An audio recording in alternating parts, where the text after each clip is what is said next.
For the past 8 seasons, it has been nothing but frustrations para sa mga fans ng Magnolia. At isa ako sa mga yon. 4 words para i-summarize ang performance nila of late. They always fall short. Simula nga kasi nung umalis si Team Cone sa prangkisa ng Purefoods noong 2015, parang nawalan na nga ng direksyon ng team. Bukod kasi sa championship run nila noong 2018 Governors Cup, hindi na nga sila nakaulit matapos nun. Ano nga bang nangyari sa Magnolia? Tara, pag-usapan natin. 2011 to 2014 were probably the best times to be a Purefoods or a Magnolia fan. Ang core ng team noon ay sina Jonas Villanueva, Josh Urbistondo, PJ Simon, Mark Pingris, Joe Devans, at syempre si James Yap. Led by the winningest coach in PBA history na si Tim Cone. Peak BMIG lineup yan para sa akin. Lalo na nga nung dinagdag pa nila si Denzel Bowles as their reinforcement. Seeing them play and win together was euphoric. They have a great lineup, the best coach, a good system, and the right mentality to win.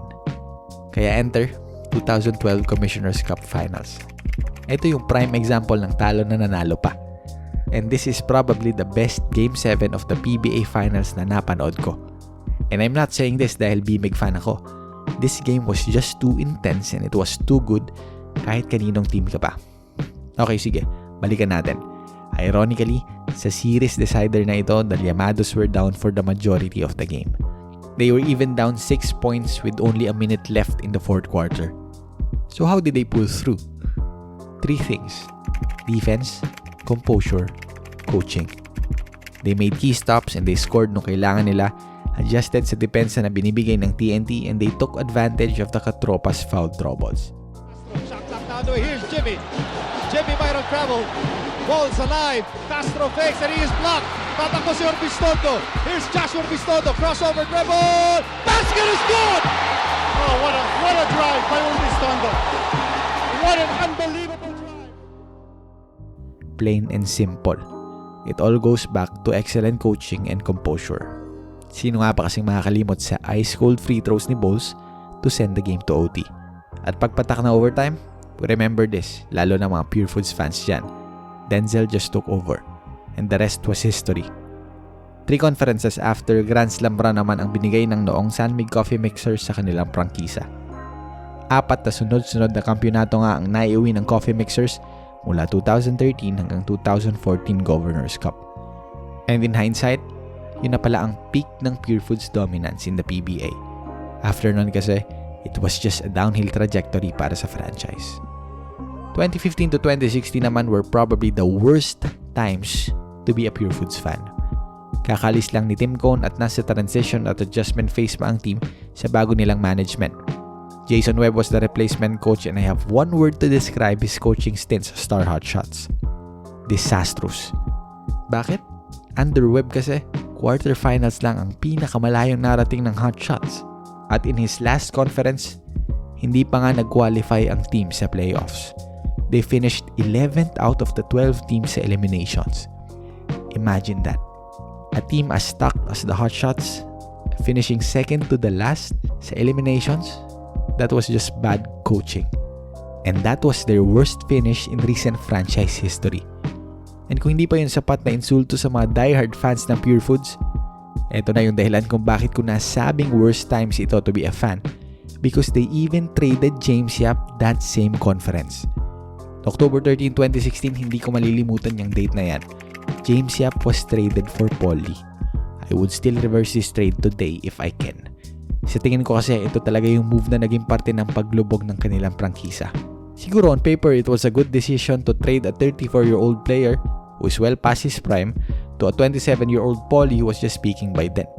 Pero at its face value, this was not their best move. Why?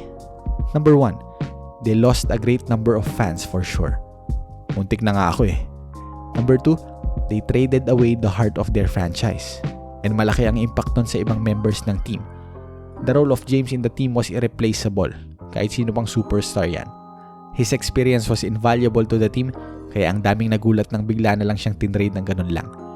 Imagine trading Kagiwa to a different team other than Ginebra. Ang hirap, di ba? Yan ang pinagdaanan ng lahat ng Purefoods fans after nilang i-trade si Yap. At number 3, Paulie was injury prone. Para sa akin, hindi talaga worth it. Pero sige, let's move on. 2016 to present. Ito naman ang the most frustrating times to be a Purefoods fan. Ito na yung sinasabi ko kaninang they always fall short. Nabansagan na ang INTROBOYS ang Hotshots dahil maganda ang pinapakita sa eliminations, pero pagdating sa playoffs, lagi namang nalalaglag. Pero sige, para mas maintindihan at ma-appreciate ng lahat, let's make this more objective. Tingnan natin ang win rate ng Hotshots under Coach Tim Cone, which is probably the best era of the Purefoods franchise in recent history, and let's compare it to the era of Coach Tito Victolero for the eliminations and the playoff rounds. Unahin natin ang elims. Under Coach Tim, 134 elimination games ang nilaro ng Hotshots at 61% doon ang naipanalo nila. Impressive, right? Pero wait till you hear the efficiency of Coach Tito Victolero sa eliminations. Under Coach Tito, 132 elimination games ang nilaro nila at 65% doon ang naipanalo nila. That's even better compared sa stats ni Coach Tim Cone. Kung ito nga ang pagbabasihan, lumalabas na mas efficient ang Hotshots kay Coach Tito. Pero obviously hindi.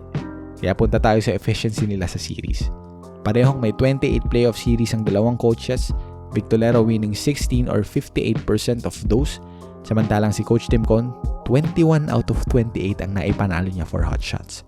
Meaning, he's 75% efficient when playing a series. Dito ko makakonclude na it's not solely because of talent disparity sa dalawang eras ng Purefoods. We have talent now. Di man kasing lalim ng talent ng Ginebra or ng San Miguel, but we manage. If healthy, a lineup consisting of Poli, Calvin Abueva, Ian Sanggalang, Gio Halalon, and Mark Baroka, they can do damage. Might be undersized but it can work, lalo na sa mga import-laden conferences. Also, hindi ito question ng talent kasi nagagawa nga ng team na mag-top sa elimination rounds. Ibig sabihin they are equipped with skill and a working system to win. So why the hell are we falling short sa playoffs? Simple, either dahil madalas injured si Paulie sa playoffs or Coach Tito is being outcoached by his counterparts. I always believe in the saying na good coaches win games but great coaches win series. And perfectly exemplified yan sa comparison ng stints ni Victolero and Cone sa Magnolia. They are at par sa eliminations, both winning more than 60% of the games.